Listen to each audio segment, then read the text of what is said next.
Super tuber में आप लोगों का स्वागत है और आज हम लोग जानने वाले हैं कि कॉमिक में डॉनी ब्लेज कौन है और एमसीयू में डॉनी ब्लेज का क्या फ्यूचर हो सकता है। इसके लिए मेरे पास एक थ्योरी भी है। तो पहले हम लोग एक बार सी हल्क के एपिसोड 4 में दिखने वाले डॉनी ब्लेज के बारे में जान लेते हैं। तो डॉनी कमरताज का एक स्टूडेंट रह चुका है और उसे वहां से एक हफ्ते में ही भगा दिया गया।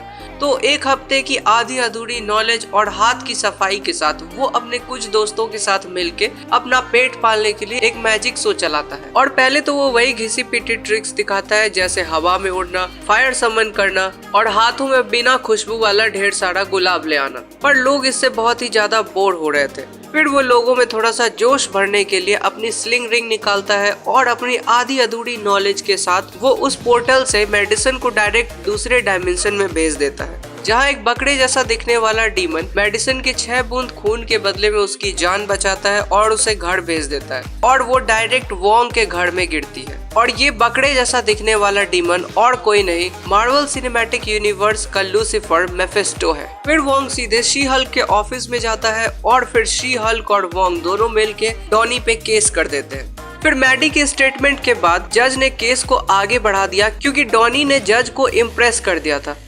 क्या मजाक चल रहा है। फिर केस के बाद जेन शी हल्क बन के एक डेट पे जाती है और वहाँ उसे एक डेट मिल भी जाता है। और उसी टाइम पे डॉनी इधर अपना एक शो चला रहा था जिसमें वो एक कबूतर बुलाता है, कबूतर देती है अंडा, अंडे से निकलता है डीमन और डीमन सब पे हमला कर देता है। और उस डीमन को वहाँ से भगाने के लिए डॉनी एक और डायमेंशन खोलता है और वो शायद हेल या फिर कुछ और हो सकता है। और फिर उसी डायमेंशन से ढेर सारे डीमंस निकलने लगते हैं और फिर वो डायरेक्ट वोंग के पास जाता है, वोंग फिर शी हल्क के पास जाता है और वो दोनों मिलके सारे डीमंस को भगा देते हैं। और उसके बाद वो लोग एक डील साइन करते हैं डॉनी ब्लेज के साथ, वो अब आगे कोई भी मैजिक शो नहीं करेगा और वो लोग केस जीत जाते हैं। तो शी हल्क में तो डॉनी ब्लेज एक ढोंगी जादूगर निकला। पर अब बात करते हैं कॉमिक्स की। तो कॉमिक में डॉनी ब्लेज नाम का कोई भी कैरेक्टर एग्जिस्ट नहीं करता है। ये बस एक सीधा सीधा रेफरेंस था जॉनी ब्लेज को लेके, जो कि हमारा अपना घोस्ट राइडर है। तो अब बात करते हैं कि आखिर डॉनी ब्लेज का एमसीयू में क्या फ्यूचर हो सकता है। तो कॉमिक में तो ये कैरेक्टर एग्जिस्ट नहीं करता है, पर कॉमिक में डैनी केज नाम का एक कैरेक्टर एग्जिस्ट करता है जो कि जॉनी ब्लेज का भाई है। पर किसी कारण से जॉनी ब्लेज के पापा बार्टन ब्लेज ने उसे एक विधवा औरत फ्रांसिस केज को दे दिया और तभी से उसका नाम डैनी केज पड़ गया